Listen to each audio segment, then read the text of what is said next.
Hey y'all, welcome back to my YouTube channel. Waa gabartiin Sumaya. So today maanta waxaan leeyahay sheeko oo horror stories ahan. So please hor u soo qaata snackskiina, cabitaankiina, whatever you prefer, and sit back down and enjoy.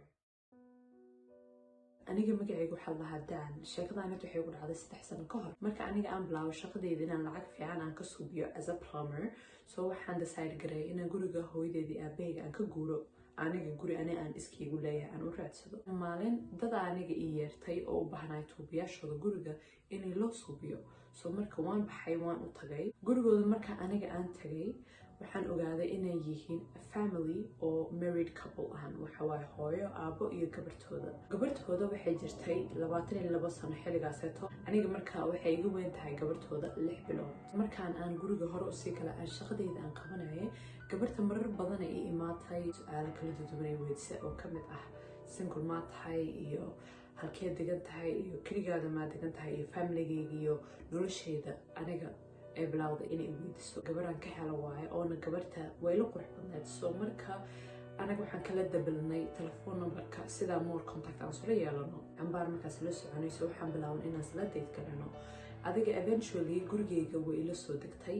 so marka hadda fast forward 3 bil ka soo wareegatay. xiriirkeena markuu socday 3 bil gabarta isbedel weyn ku dhacay. personalitygeeda ayada dhan way isbedeshay. waageeda horumar kasta waxay ahayd gabar maanta dhan oo qosleyso oo maanta oo dhan faraxsan.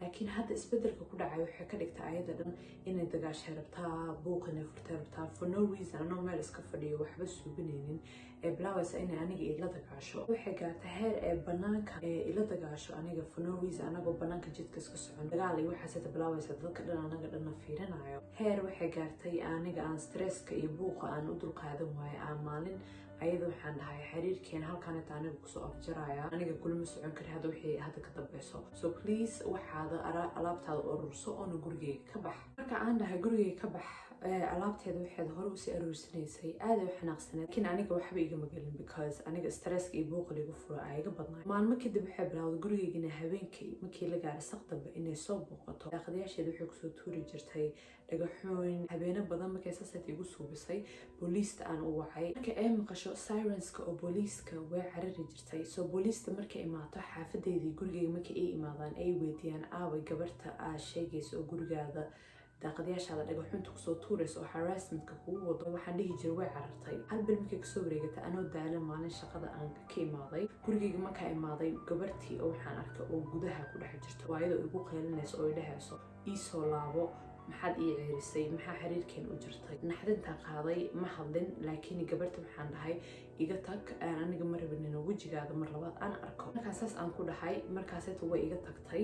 markaasetana igu dambeysay wiigyaal badanaan kasoo wareegatay ayada maan arkin maan maqlin. maalin kaleeto gurigaan imaaday derbiga waxay ku qortay haddaad iisoo laaban weysay waan ku dilayaa, noloshaadan kaa qaadaya. so marka derbiga waxay ku qorto waan titaray. so marka marar badan waxaa jirto maalmo badanaan guriga imaani jira aan arki jira eryaashaaseeto markasta oo ku qoran derbiga. xilligaaneetoo dhan aniga dabaalnimadayda maan bedelin furaha because furaha waagayga hore aan weli aan haysta ayadana furahaaseeta mid waxay haysata oo extra ahan.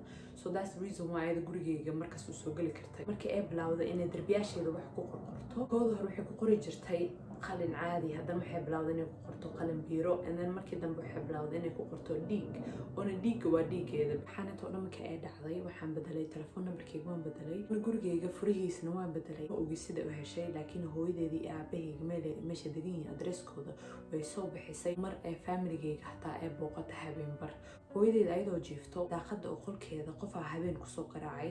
markay aragtana inay tahay Amanda hooyadeeda almost heart attack ku dhici gaaray. naxdinta ka qaaday. Amanda waxyaabo badan kaleeto ay suubisaa jirto aniga aad iga xanaajiyay. hal maalin waxaan aaday guriga oo waalidkayga shaqadeeda markay free soo siiyeen. markaan aaday aan habeenkii aan seexday 8 saac camal habeenimo markay ahayd saqdi dambe bir waxaa maqlay oo glass taabanayso. markaaseeta waxaan arkay Amanda oo dirshada banaanka istaagsan oo fiirinayso oo si cabsi ahaan ay ugu fiirinayso oona gacantana waxay ku wadatay mindi. markaan aan arkay aad baan u xanaaqay. marka banaankaan aaday sida ayada aan u dhaho iga fogaaw aniga iyo familygayga bo ayadoo aad u qeylinaysa ay igu soo carartay.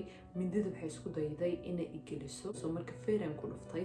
marka ayada way suuxday. markay hooyadeedii aabahayga buuq ay maqleen banaanku soo baxeen waxay arkeen Amanda oo dhulka jiifta. isla markii waalidkayga waxaan u sheegay inay booliista ay wacaan. so marka halaha booliiska soo socotay Amanda aan haayay oo kadaaneeto ma rabin in Amanda iga fakato ilaa booliiska ka imaanayso gabarta way qabteen xabsi la geliyay hooyadeeda cabsida iyo naxdinta ay ka qaaday habeenkaaseeto gurigaaseeto dhan way gaday oon waan ka guurnay aniga hataa shaqadeeda waan badashtay oon state-kaaseeto dhammaanteen kulligeen waan ka guurnay booliiska Amanda waxay ku xukuntay 2 sano oo bes so aniga ma rabin inaan meeshaas aan sii joogo in ayada aan sugo ilaa 2 sano ay ugu dhamaanayso